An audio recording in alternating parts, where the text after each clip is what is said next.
แล้วมาจับบ่โอ้ลองมึงดูล่ะขี้มึงดูฮะน้องก็อยากอายแล้วเฮ็ดบ่เป็นแล้วว่ะเฮ็ดโอ้ยได้อยู่คือฉันนะ บ่ไรก็เฮ็ดบาปเฮ็ดกรรมน้องดีเจ้าดอกโอ้ ข่อยอยากคู่เลย โดยกินข้าวอิ่มมาแล้ว กินข้าวอิ่มมาแล้วเด้อพี่น้องเอ้ยชุมลุงน่ะกินอันว่าอันนี้มาเนาะกันข้าวโดยกินแซ่บได้จนลืมเนาะกินเพิ่นตักแกงเห็ดเพาะมาให้พร้อมนะพี่น้องเอ้ยมื้อนี้อย่าสืบแห้งได้อย่าดูดแห้งได้ขึ้นสมองได้สมักนี่บ่แห้งนี่เนาะบ่ค่อยเห็นน้องมันกินอย่างน่ะค่อยอยากซื้อมาให้กินคนแบบนี้นี่ค่อยมักได้บ่อะไรค่อยแบบค่อยคนแบบว่าเฮาเป็นคนเฮ็ดกินนี่คันว่าเห็นกินแซ่บนี่ลุงแต่ว่าภูมิใจนะว่าง่ายซะน้องเพิ่นนี่จะฮู้บ่ดุงเฮิมน้อยไปซื้อโอมตินมาถุงนึงน่ะเอิ้นพ่อตู้แม่ตู้แม่น้องมากินเทใส่เจาะดีโอ้ยถุงเดียวจะซื้อมาน่ะเดียวเพราะว่าสิซื้อมาให้น้องเพิ่นนี้โดยเพราะว่าน้องเพิ่นท่านมาแต่หาเฮ็ด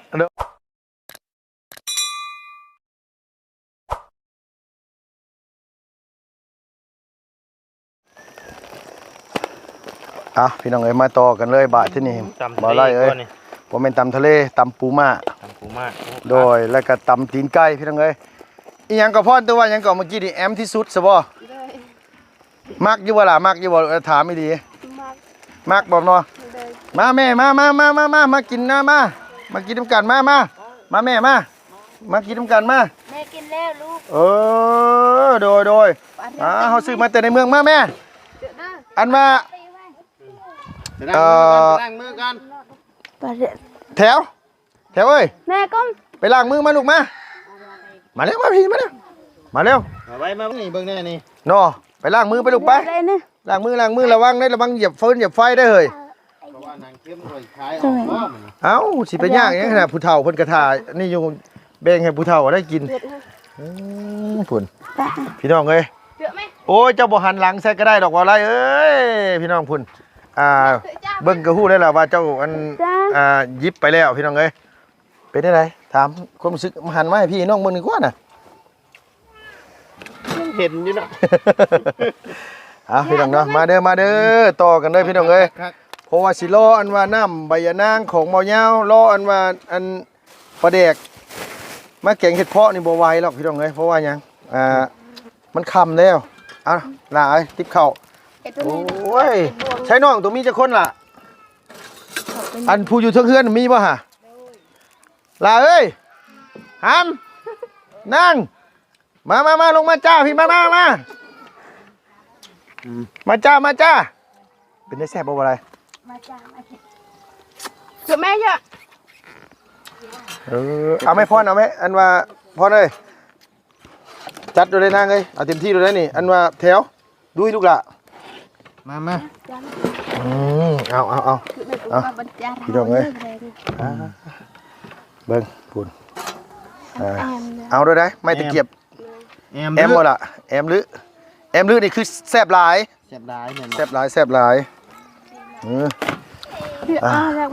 อันนี้นี่คืออยู่เล่าเฮาเพิ่นเอิ้นตำตีนไก่แม่มาโอ้ยทางเพิ่นมากับอันนี้บ่ได้เจ้าบ่ได้เอามาให้แม่แล้วมาพูดนั่นน่ะมันมาก่อนลืมเลยนะโดยไปเอาอันมาให้แม่แล้วน้ำแน่พอได้แบ่งมื้อให้เราต้มพี่น้องก็มีแต่ผู้เฒ่าอยู่เฮือนน้ำกัน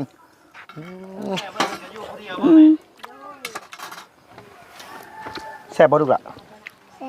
แซ่บกินละลายลูกไปใส่เฮ้ยน่ะเดี๋ยวมานี่เอาไม้มาก่อน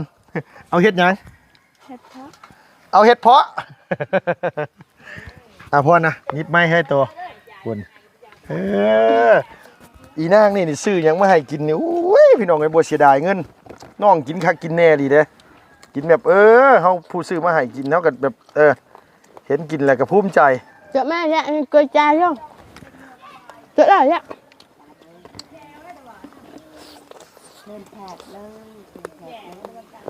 แอมที่สุดเลยแอมที่สุดเลยเลยใช้อันมาแม่เจ้าบอกกินมั้ยนะแม่มาเจออ้ามเพ่ อืม อืมมาเด้อพี่น้องเด้อมากินข้าวแรงน้ำกันนั้นว่า โอ้ยลืมเลยมาเด้อขอโทษหลายๆเลยหิวเลยลืม แซ่บหลายจนลืม เลย อันนี้ตำปูมาเลยล่ะอันเจ้าว่าตำปูมันสิเข้มเหมือนนลุงเก็เลยมาแก้มือใหม่มื้อนี้นี่ตำอีปูอันว่ามาพี่น้องเอ้ย ถอดเชือก เอาได้บ่ได้เอ้ยเอาได้ แต่แม่อยากมีกล้วยจ้าจ้ะ ลองมึงดู อืม ด้วยเด้อบ่ บังเกยนะ อันนี้พรกินปูมาให้ลุงมึงนี่ล่ะมึงนี่ให้นี่ตั้งใจซื้อมาให้กินอีหลีมื้อนี้ลองดู หมดแล้วครับ มาแม่มาอีแม่เราบ่เคยกินพี่น้องเอ้ยมาเอิ้นแล้วมาลองมึง ขึ้นได้อยู่บ่แม่ แม่ขึ้นได้บ่ ขึ้นได้บ่ อืม ขึ้น สูงอีหลีแล้วอ่ะ นี่ได้บ่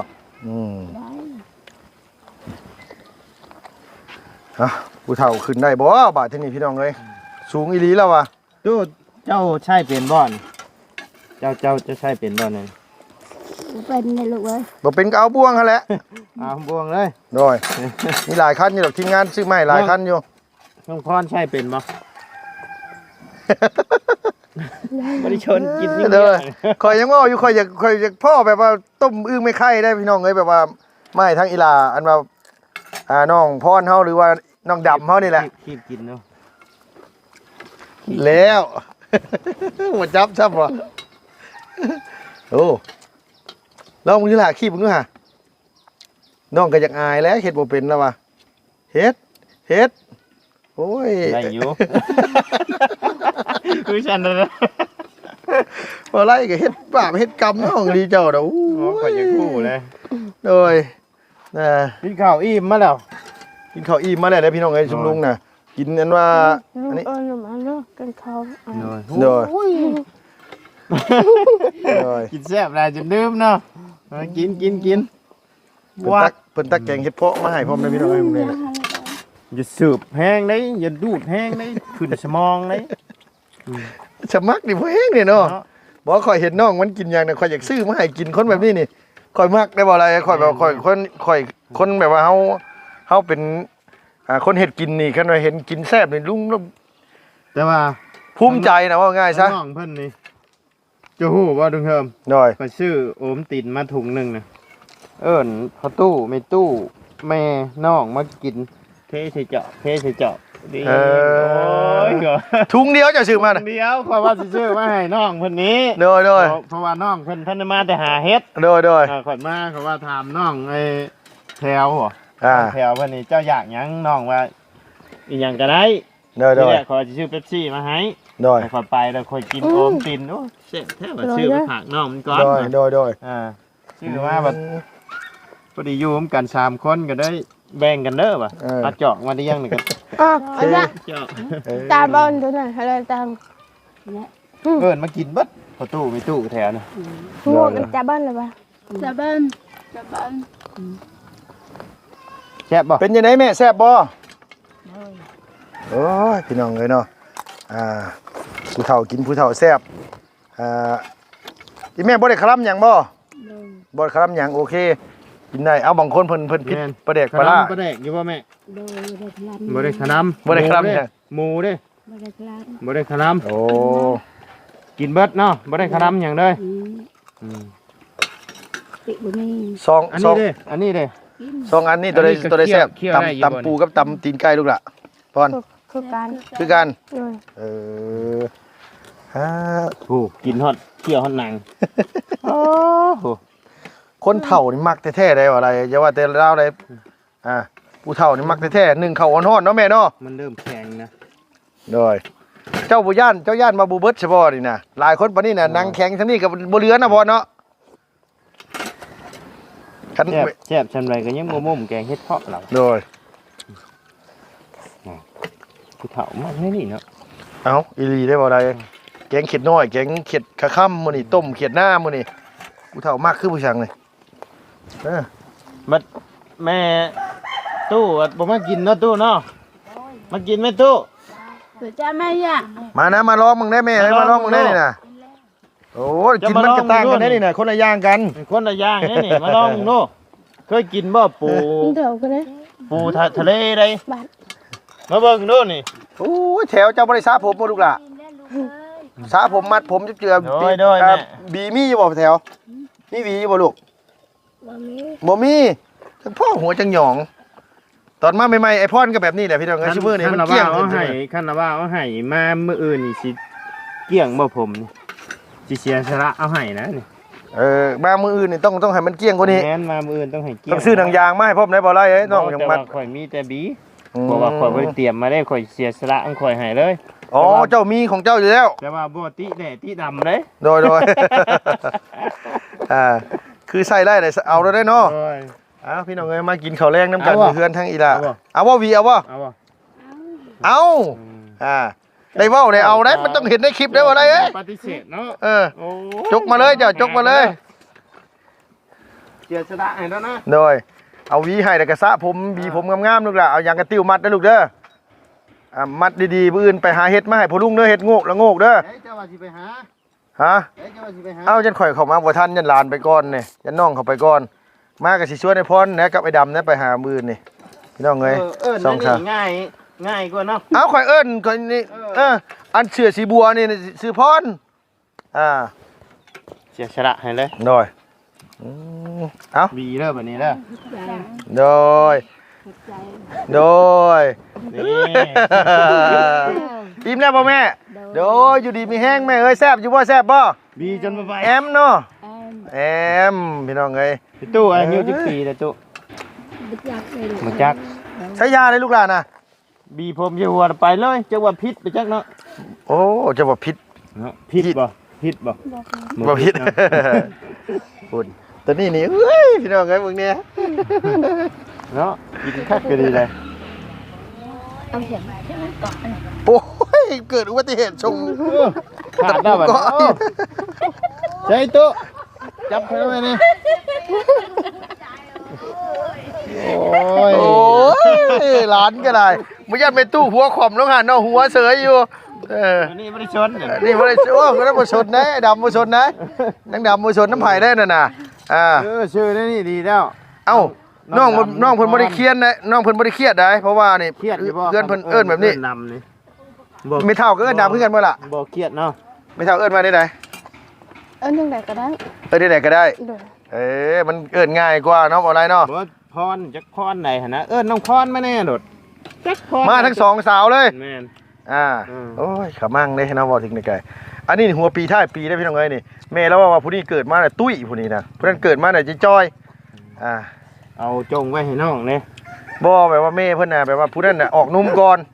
เพิ่นออกนุ่มก่อนแล้วผู้นี้กินนุ่มน้ำหลังน่ะกินหลายก็ได้กินนุ่มหลายกว่า มาเสียสละให้น้อง น้อยถือว่าโอเคได้เนาะ แม่นเสียสละให้น้องเด้ โอ้ยคันว่าข่อยบ่ฉันอิ่มนี่นะข่อยบอกไว้เลยว่าหนังเค็มกินข้าวกินแน่เลยกินพากันมาอันนี้นี่เจ้าเห็นหม้อบ้านเพิ่นนี่มุกหน่อไม้นี่ใส่ใบจำปานะแม่นเนาะเนี่ยเนาะแม่นบ่ลูก มุกเพิ่นเอาสิกินน้ำเด้อ ก็ แม่นบ่ เพิ่นก็ยะเธอจำมั้ยตัวจริงอัน มาลองมึงดูนี่ มาเด้อ วินไห้ตะบ้านแล้ว โอเคสะดุ้งมีแต่ว่าข่อยสิออกไปถ่ายอยู่บ้านน้อยเด้อ โดยเจ้าสิไปถ่ายคลิปบ่ อันไปหาผู้ที่ตาบอดหั่นก่อน โดยไปถ่ายยันเดี๋ยวขอจบคลิปเลยขอสิออกไปตำหลัง โดย นอนพี่บ่บ่แรงนี่วันนี้ไร จังว่าสบายดีเด้อพี่น้องเด้อ โดย พื้นที่ก่อนครับมาเอารถเข้าห้องได้แล้วก็สินอนอยู่พี่ โดย ว่าบ่ได้ทางนี้ข่อยก็เชียวคือกันยังบ่งวดยังบ่เบิดอยู่ ยังบ่ทวนงวดอยู่นี่บทที่พื้นที่โตแล้วพี่น้องเอ้ยตัวนี้นะรถบัดผ่อนมาซ้ำ โดย หนังเข้มกับอันว่ามะเงาะ โดย ไปให้ฝากแล้วเนี่ย โดย บ่กินกับข้าวได้คนตาบอด แม่น ก็สิว่าหั่น นั่นแหละ ได้บุญได้กุศลย้อนได้หั่นน่ะมักลำไยมัก เพราะว่าเอาตัวนี้แหละไปไว้เพราะสิได้ทนแน่เขาว่า โดยโอ้ทนตัวนั้นน่ะ ทน เส้นช่อง โดยมีแต่คนถอยบัดนี้มีแต่อีหลาเพิ่นผู้เดียว ไปถ่ายอยู่พุ่นเด้อ โดยน้องชายเจ้าคือบ่มากินน้ำลูกล่ะเพิ่นยังอาย โอ้ยลุงเอ้ยเบิ่งแน่ไปเลยนะ ลืม ลืม เฮ็ดเอาจังหน่อยว่าเครื่องทำมาหากินกระทิม โ แซ่บเป็นบ่นางแซ่บแซ่บก็กินได้หลายหลายเอ้ยไอ้พี่เด้อนี่เด้อ โดย แกงเห็ดเพาะพี่น้องมื้อเช้านี่ก็แกงเห็ดเพาะมื้อเช้านี่ก็อ่า เฮ็ดเพราะชื่อมันนั่นบ่ แม่นเห็ดเพาะชื่อแม่นไหนบ่ได้ล้างไว้เพื่อสิได้อันว่าเอามาเฮ็ดกินกับแช่น้ำไว้เท่าไรมื้อพี่น้องเอ้ย เฮ็ดเพราะไอ้ผายนี่ล่างเงี้ย แน่นดีเฮ็ดเพาะผ่ายนี่มันค่อนข้างสิยากล้างยากแซ่บบ่พรแซ่บบ่หานเห็นบ่ขนาดว่าเคยนี่น่ะมื้อนั้นก็สิฮู้นี่น่ะลุงไปอันว่าตักน้ำกับน้องแถวพี่น้องเอ้ยตักน้ำกับอีหลาแถวเพิ่นเลยอีหลาแถวว่า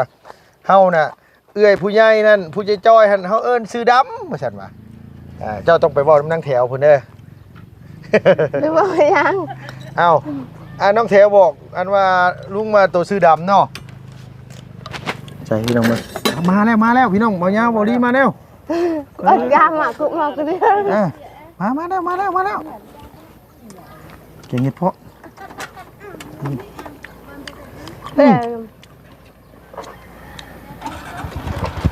แต่ มาเด้อ จะอ่านกูให้รู้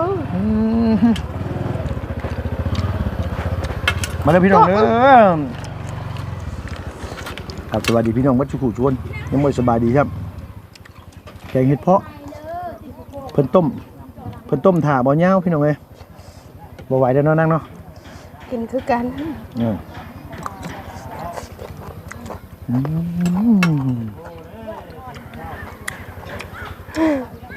ไปได้กู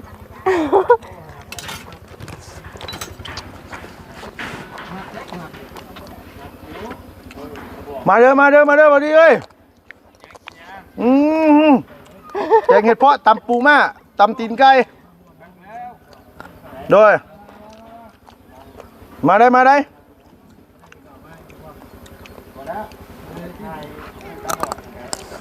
ป๊าเจ้าได้ยังมาน่ะนะมาหนึ่งข้าวเหนียวหัวนอนนี่ มีอะไรจะจ่ายช่วยกู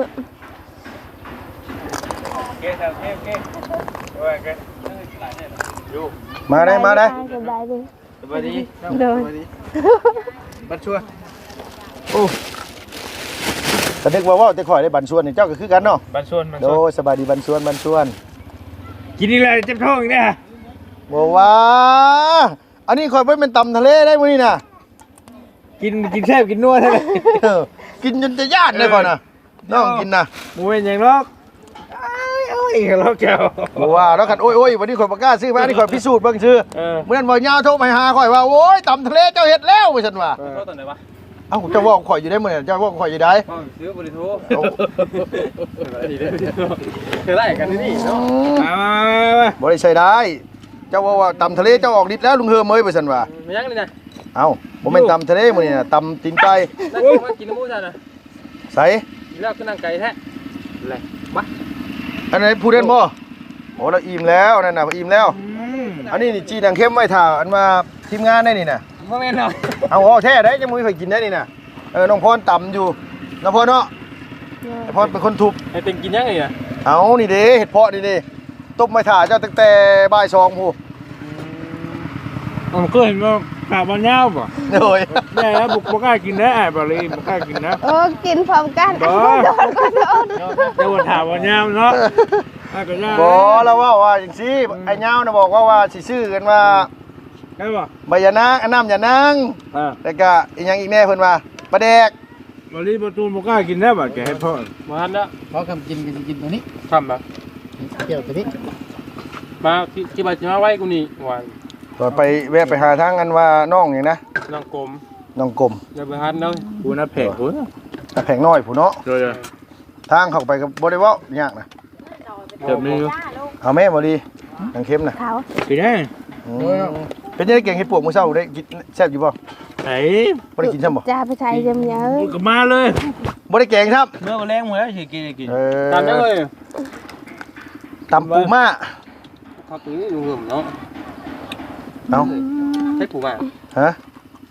ถามวันนี้ถามน้องดำน่ะน้องดำลงท้องน้องดำบ่ล่ะ เจ็บท้องเงี้ยเนาะ บอกว่าโอ้ยบ่เจ็บดอกอุ้ยคันเว้าหั่นน่ะ คือไม่ค่อยไปกิน เออ ตักแค่เสียงนะ เบิ่ง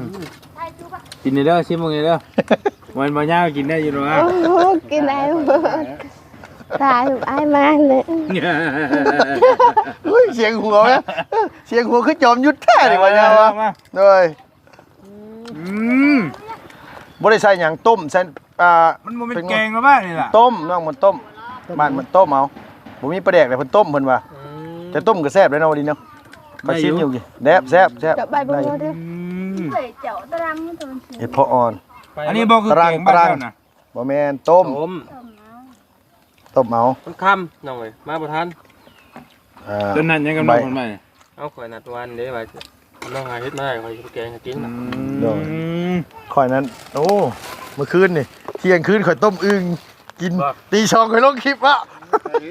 ตีโชว์ลงกิบ ข้างน้อยจิโยก อุ้ยให้ห้องท้องแตกพี่น้องเอ้ย ก็จะเอาเงินดอก ไปใส่มาใส่บ่เป็นเลย กัดนี่เนาะ ลอง แซ่บจะบ่ดิ ตะมินดาวขี้ป่ะ แซ่บอยู่ อันนี้มุกหน่อไม้ เออเถอะ แม่เพิ่นเอามาให้เมื่อกี้นี่มุกหน่อไม้ใส่ใบอันหยังนะใบจำปาบ่ ต้องเรียน มานั่งกัน บ่แม่นใบจำปา กันมา อิ่มแล้ว อิ่มแล้วพรว่าอิ่มแล้วบ่ไหวแล้ว กินส อ๋ อ อง มะม่วงเอามาแต่ใช้บ่ดีน่ะ โอเคมาถ่ายนั่น อ๋อมะม่วงใหญ่เด้นี่เนาะ จุ่มม่วงอย่างนี้หลายอย่าง หลายสายพันธุ์โดย ตั้งมาจิบข้าวแล้วบ่ดอก นัวอยู่บ่ป๋อบ่นัวสิไปสากมองมุกใหญ่หนึงต่ำอยู่ลึกดีได้ข่อยก็เบิดมือข่อยหาแต่เล่นเข้ามาเมื่อกี้นี่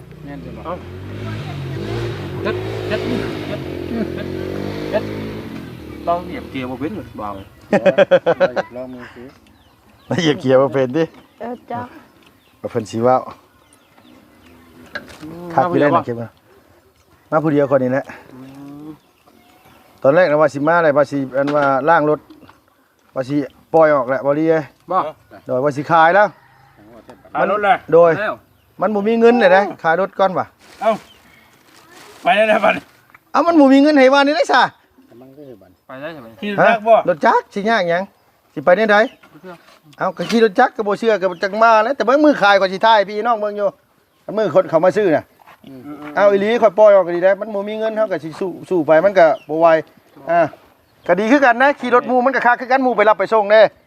ง่ายคักอยู่ขี่ บ่จะเฮาแค่ บ่ได้เว้าใส่ไผก็เว้าคือกันเบิดนั่นแหละว้าว โอ้เบิ่งได้บ่ใช้ โอ้ยคิดจังแล้ว ก็บอกกับลุง2คนนี่ เอาคือข่อยนี่ก็เว้าถึงว่าสมข่อยบ่มีข่อยกับหมู่มีข่อยก็โทรหา แม่น เอามือใดฝนตกผ้าลงเฮาก็ต้องไปน้ำหมู่อยู่แล้วหั่นน่ะ เคยรับชงมาก่อนนี่ โอ้ช่างเว้าได้อันนี้โอ้คันสัมภะกับพระอรหันต์พุ่นเด้พี่น้องเอ้ยกับชีวิตลุงนี่น่ะคันพวกนี้ก็พวกแบบว่าจ้อหลุมนรกนี่อันเสือกับขาวนี่พระอรหันต์พี่น้องเอ้ยโอ้ยบ่ได้ก็ได้ ยอมแล้ว ก็หยอกไอ้สิได้ว่ายาวจะไปเครียดไปให้กันได้ เครียดแล้วหอม จังเลยซื้อขอลงรถตายแล้วเมื่อ2คนบ่แรงครับ3คนเด้อ บ่คือจังซี่ก็ค่อยสิอยากปล่อยออกนะว่ายาว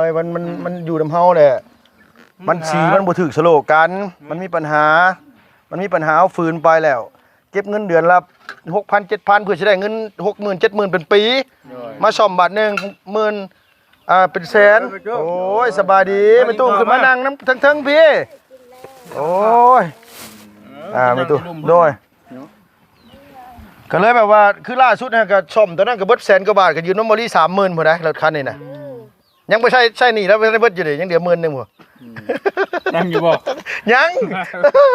บ่ข่อยก็ข่อยสิบ่ใช่เจ้าฮู้ว่าเป็นหยัง บ่มีเงิน บ่แม่นข่อยเอาเคสคันข่อยใส่นี่เบิดปุ๊บแล้วเป็นปั๊บโดดได้บ่ยาวเอ้ย เช่นนี้ ที่จริงก็คือจะเว้าแหละอันคำแรก บ่ แหละ ได้เป็นคิดไปได้เห็นไหม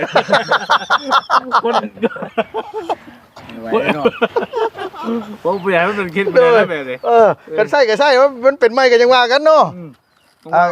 มันถามว่ามันอันนี้บ่พี่น้องก็คือแบบว่าตอนนั้นมันแรกมันมีปัญหาก็เลยเปลี่ยนไม้แหละประเทศเนี่ยเฮาเปลี่ยนบ่ได้แหละมันก็บ่ได้เป็นหยังหลายหรอกแต่ว่าเขาจะปล่อยออกแม่น้องนี่เพิ่นว่าให้เอาออกซะคันนี้กับมีคนทักหลายคนผู้ใหญ่ FC เพิ่นก็ทักว่ามันสลกมันบ่เข้ากับคนปีเสือสีนี้สินะ บางเทื่ออาจสิแบบว่าไปซื้อรถจักรขาวคือบ่ไรเนี่ยคือของประธานป้องอย่างสินะบ่ได้ขี่ โคตรเย็นไหน คักเด้อเนาะ ได้ร่ม โอ้ ติดแบบนึง วิวไปอีกแบบนึงบ่จักนั่นก็ได้อ่า ดีย่างเชียย่างนึงเลย แม่นก็ธรรมดาแหละมันคือรถใหญ่นี่เวลามันเป็นนะมันซ่อมหนักรถมอเตอร์ไซค์มันซ่อมน้อย บ่ได้กระสู่ยันใหญ่ เขา เก๋โคงนะ โอ้ยเจ้าก็สั่งบ่ได้ ด้วยล่ะด้วยกับจักร จักว่าแล้วก็ว่าลำบากไม่ต้อง มันก็จะแน่นอนอยู่แล้วแต่เฮ็ดได้จัดเว้าได้ก็ได้ให้มันดูดีซื่อได้เดี๋ยวนี้น่ะคิดว่าจ้ะ ลำบากว่าก็ เอาบ่เฮ็ดเฮาก็มันอยู่นำเฮาบ่ได้เด้มันอยู่ไปมันก็มีปัญหา แต่ว่าสิปล่อยออกก็รีโพสต์ให้เด้อบ่ดีเด้อไทย ตั้ง นี่ ได้ น่ะ ไหม ฮะ ได้ ข่อยว่าสิตั้ง778ซะโดย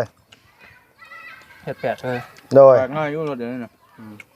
ว่าสิจัก78ป่ะ ปัญญาเวลาสิเป็นนายๆแล้วพอได้เงินเติมน้ำมันเนาะ ก็บ่ว่ากันแล้วแต่อันนี้แต่เฮาก็แล้วแต่ความสามารถของไผมันคันเฮ็ดได้เฮาก็สาธุเนาะก็ว่า เจ้า เพื่อ ได้78 โดย สมมุติเจ้าไปโพสต์8หาเป็นจักกำไรเจ้าก็เอา4 5หมื่นก็แล้ว แล้วแต่เจ้า เข้าใจบ่ แม่น แม ก็ นแมน 8หาแล้วเอาบ่ได้ก็จังหวะกับบ่ง่าย หมดจุด ขอใจอยู่ มันเจ้าเป็นนายหน้าเจ้าอยากพูดตัวใดก็ได้แต่เอามาให้ข่อย78ได้เท่าไหร่ก็คือข่อยเว้าหั่นแหละ จำที่เจ้าต้องการ แม่นซ้ำที่ข่อยต้องการอ่า ความสามารถ โดย มันขายได้รายชำได้ก็แม่นชวน แม่นแต่แล้วแต่เจ้าคือวิธีขายรถแล้วแต่มวยไผมวยมันพี่น้องเอ้ย ยุค11คันนึงบ่ได้ไป บ่พิสิเพกก็เอาคือข่อยเว้านี่นะซ้ำของบ่ไล่นี่ได้อ่า 70,000นี่ก็ได้แล้ว7-8,000 น่ะสิเพกมันเซ็นปลายผู้ ราคาบ่ ได้11ก็ดู ตามได้ ฮะ ได้11เมื่อกี้ โอ้พี่น้องเอ้ยเราว่าจมอยากได้ปานนี้ก็บ่มีบ่ผู้ใหญ่ใจะดีที่ว่าอยู่อเมริกาน่ะส่งมาให้บ่ยาวนี่กว่าจัก 3-4,000 เหรียญนี่ก็ได้แล้วคันหนึงน่ะเนาะบ่ยาวเนาะย่อมือยังไม่กว่าสักบ่ยาวว้าว โอ้ย เรานี่คือได้เหรอ ได้เด้เนาะ โอกาสมันเป็นไปได้ยากแล้ววันนี้ อยากได้แล้วพี่น้อง โอ้อยากได้ใครก็แต่ว่าก็ถึงว่านะ อีแหล่โซตายคอยนั่น เรียบร้อยล่ะ โอ้ผ้ามือผ้าผลมาเป็นไข่เลยแห้งนะติดบ่ได้เหรอ เป็นวัดเลยดิเป็นไข่เป็นนาวไอ้เขาว่า เลยพี่น้องเอ้ย ครับเมื่อเช้านี่มืดผลมืดผ้ามืดผลว่าจะตัดบ่ได้เพราะ บ่บุญแล้วบอกอยู่ว่าปล่อยกับปล่อยแม่ลุงเฮิมแล้วว่ะแล้วบอกอยู่ ใช่ สิไปใส่ไปน้ำเพิ่นนั่นแหละก่อนไปน้ำหมูน้ำพวกกันแหละแต่ว่าที่หลักๆก็คืออยากลองเบิ่งว่า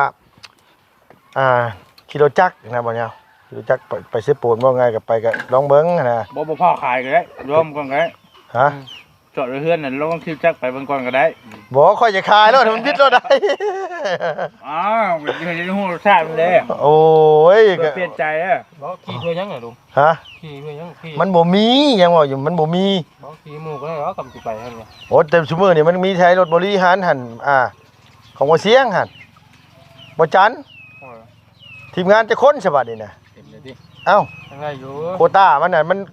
คันสมมุติว่าคันหนึงนี่ไป4คนนี่มื้อหนึงนี่ได้คนหนึงบ่พอ2คลิปได้บ่เนาะบ่ดีเจ้าว่าบ่อันนี้คือความจริง